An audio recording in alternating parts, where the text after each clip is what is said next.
I didn't know I was being watched, but he already knew my name. He knew my class. He knew my seat. And he knew I was about to panic. My phone lit up. Not a notification, a message from an account with no profile picture. It said, "You're in history class. Third row, near the window." My stomach dropped. I looked at the window. Then I looked at the door. Then I looked back at my phone. I typed, "This isn't funny."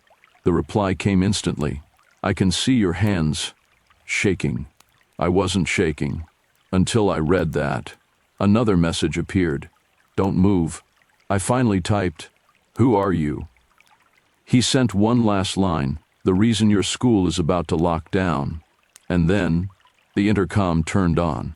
Static, breathing, and the word lockdown.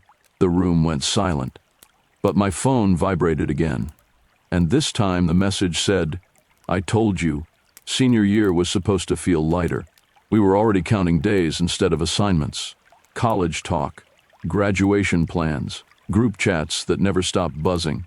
That morning felt exactly like every other morning. Same hallway, same lockers, the same cracked tile near the stairs, which I had always stepped over without thinking. I sat in history class with my phone under my notebook, pretending to take notes while scrolling Instagram. Nothing unusual, just stories, just selfies, just people pretending their lives were calmer than they really were. I checked my notifications. One new message request. No profile picture, no bio, no mutual followers. The username was just random letters and numbers. I almost didn't open it. Almost. The message said, "You look bored today." I frowned. Not scared, not curious, just annoyed. I replied, "Do I know you?" No answer. I rolled my eyes and locked my phone. That should have been the end of it. 5 minutes later, my phone vibrated again. Same account. "You always sit closer to the window when it's hot." I told myself it was a guess. A lucky guess. People guess things online all the time. I typed, "Stop being weird." Then I blocked him. I felt proud of myself for exactly 2 minutes.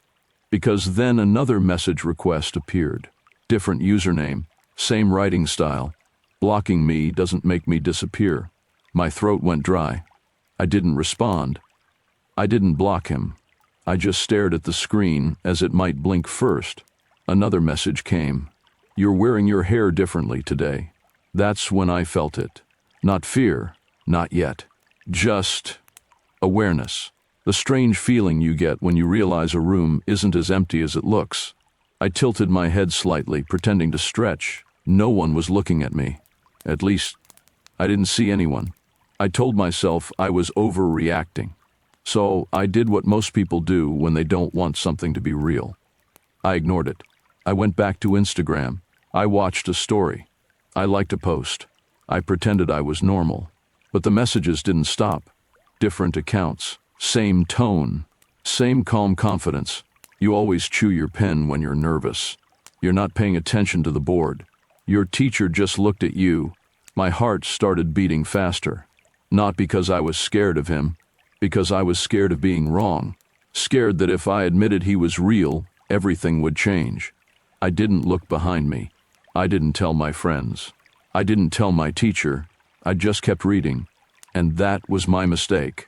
Because while I was trying to pretend this was nothing, he was learning everything. My schedule, my habits, my routine, my silence. I didn't know it yet. But he already knew my schedule, and he knew I wasn't going to tell anyone. By lunchtime, the messages had multiplied. Not just one account anymore. 3, 4, maybe 5 different accounts, all sending the same tone. Calm, precise, observing. "You're wearing black sneakers today. Your backpack is on the right side of your chair. You're glancing at the clock again." I froze. Not because of what he said, but because he was right. I checked my shoes. Black sneakers. Checked my backpack. Exactly where I always put it. And then the dread sank in. I hadn't told anyone my routine. I hadn't posted anything about my outfit. I hadn't even posted a story this morning. I thought it was a coincidence. I thought it was a prank. I wanted it to be a prank. But something in the way the messages arrived, so calm, so certain, told me it wasn't. He was watching. I looked around the classroom. No one unusual. No one is staring. No sign of him at all. And that's what made it worse, because I realized something terrifying. He didn't need to be in the room to know everything. He just needed me. The next message popped up. You always sit closer to the window when it's hot. You're doing it again today. I wasn't moving. I wasn't fidgeting. I was just staring at my phone, my heartbeat pounding. I thought he was guessing, but he never guessed wrong. Every little habit he mentioned, every small detail, it was exactly how I acted. My hands shook. I tried to type a response, but my fingers froze. Because even if I replied, I didn't know what to say. Another notification. I see you looking at the clock. 12:07. You'll regret being distracted in a minute. I laughed nervously. Tried to tell myself it was empty threats, empty words, just someone being twisted online. But in the pit of my stomach, I felt the truth. The terrifying, undeniable truth. He had been following me, watching me, learning me, before I even realized it. And at that moment, I knew what had started as strange messages had become a map to every part of my day, every seat I sat in, every hallway I walked through, every second I let my guard down, and I didn't even know it yet. How close he already was. The first bell after lunch rang. I tried to focus on notes, tried to act normal, but the messages kept coming. Small, precise, terrifyingly accurate. You're tapping your pen again. Window cracked open slightly. Be careful. He's near the main hallway. My hands went cold. The classroom felt smaller. Every noise outside the door suddenly mattered. And then the intercom buzzed. A calm, clipped voice announced a lockdown. I froze. The world shrank to my desk, my phone, the shadows in the corners. I didn't know yet, but this was no longer just online stalking. It was physical.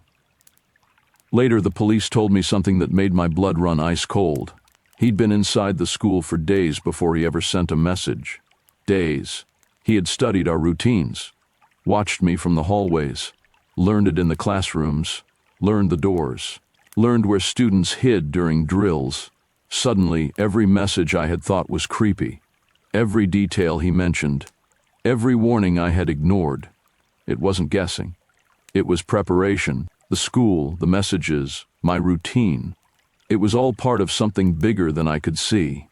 Everything I thought I knew about safety, about normalcy, about my school, reset in that instant. I realized the danger didn't start when he messaged me. It had been there all along, lurking, silent, invisible. I tried to convince myself the lockdown announcement had nothing to do with me. Schools have drills. Schools make mistakes. Schools have rumors. But my phone vibrated before I could finish that thought. One message. No emojis. No punctuation. No hesitation. I'm inside. My throat tightened. I stared at the words like they might change if I looked long enough. Inside where? Inside the building? Inside my hallway? Inside my floor? I typed back, slowly. Inside where? The reply came faster than my heartbeat, close enough to hear the announcement. And then, the intercom clicked, static, a breath, and the principal's voice, too calm for what it was about to say.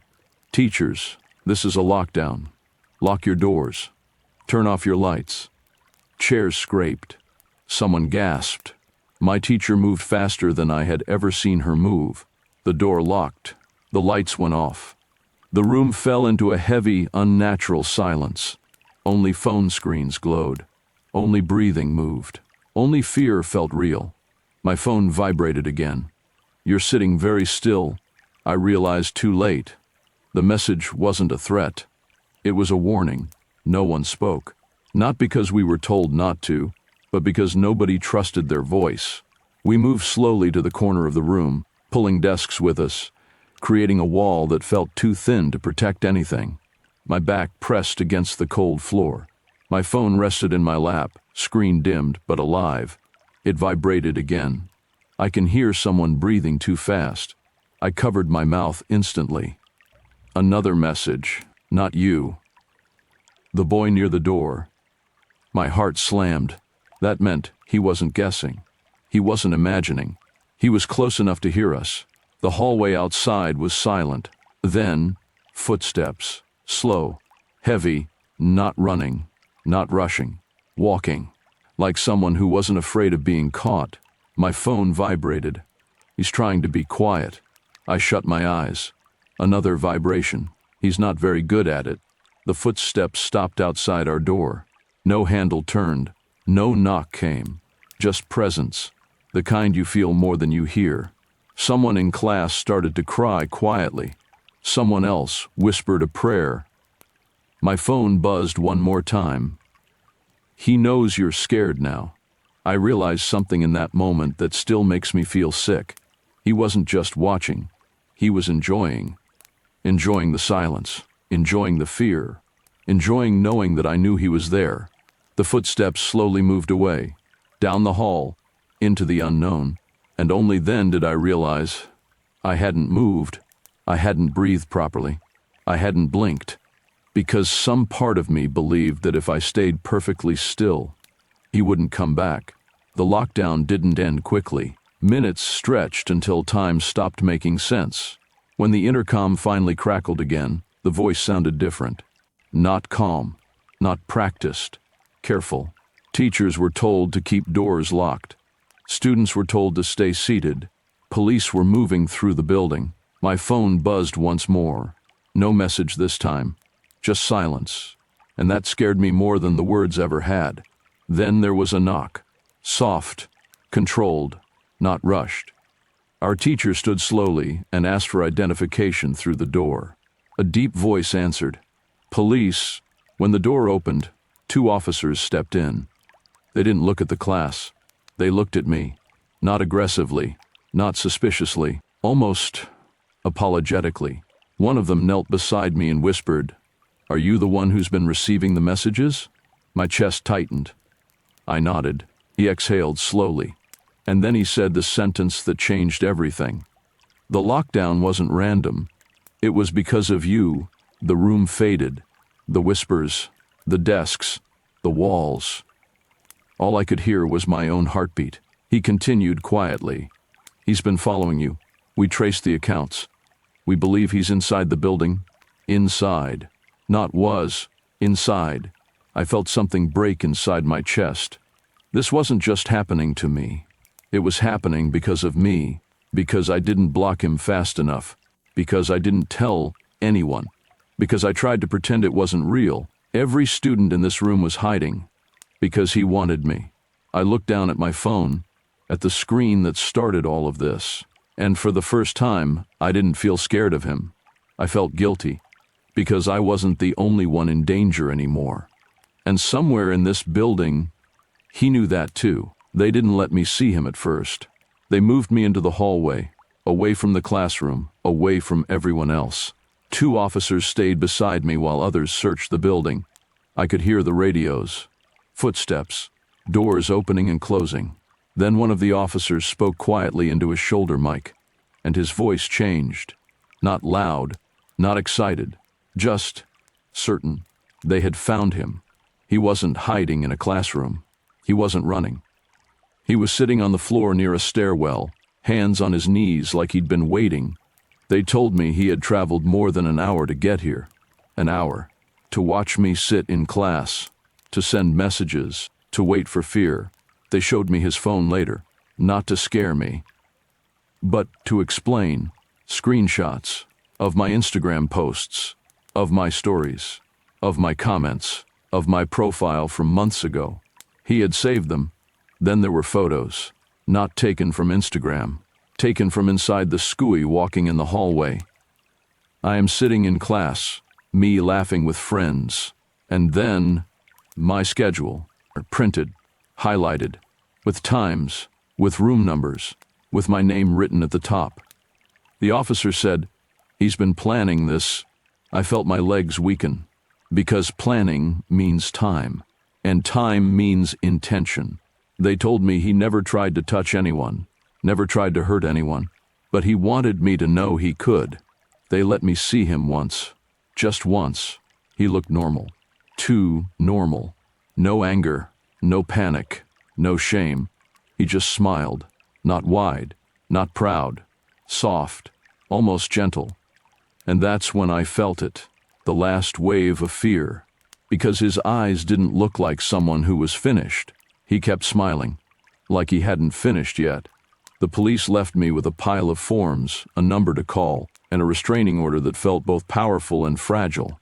Powerful because it meant he couldn't come near me.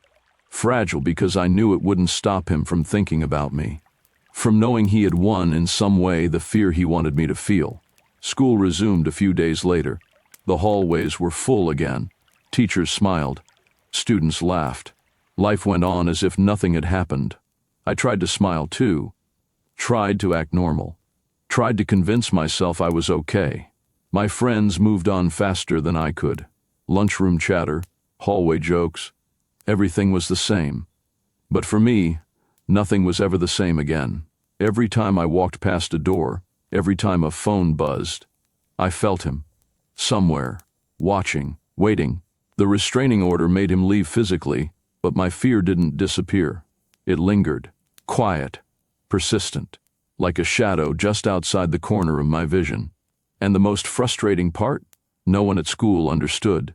No one asked how I felt. No one acknowledged that trauma doesn't expire when the bell rings. Tell me honestly, why do schools act like trauma expires the second a lockdown ends? Would you still feel safe in a place that pretends nothing happened? I thought the worst part was over. The arrest, the restraining order, the silence. I thought that meant the story had an ending. But endings don't come when you expect them. They come when you stop looking. A week later, an officer called to check on me. His voice was calm, professional. Then he said something casually, like it didn't change everything. The account we traced to him wasn't the first one watching you. I stopped breathing. He explained. There had been earlier activity, older views, older message attempts that never went through, different usernames, same pattern, same attention, same timing. The account they arrested was only the one that finally spoke, which meant someone else had been there before him, watching, and had never said a word. I asked if they knew who it was. There was a pause, and then, no. That was when I understood something terrifying. The story didn't start with him, and it didn't end with his arrest. That night, I deleted Instagram, not because I hated it, but because I didn't trust it anymore. Every photo felt like a window. Every story felt like a location. Every post felt like an invitation. I told myself it was over, but the feeling didn't leave. I still checked reflections in the glass doors, still noticed footsteps behind me, still felt watched in rooms where I was alone. Because fear doesn't disappear. It just learns how to hide. And I realized something that still stays with me. You don't stop being hunted. You just stop seeing the footprints. They told me he was gone. They told me I was safe. They told me to move on. But there was one thing they couldn't explain. He knew my name. Before I ever posted it. Pause. If you've ever felt watched online, you're not alone. And if you understand that fear, this channel exists for people like you.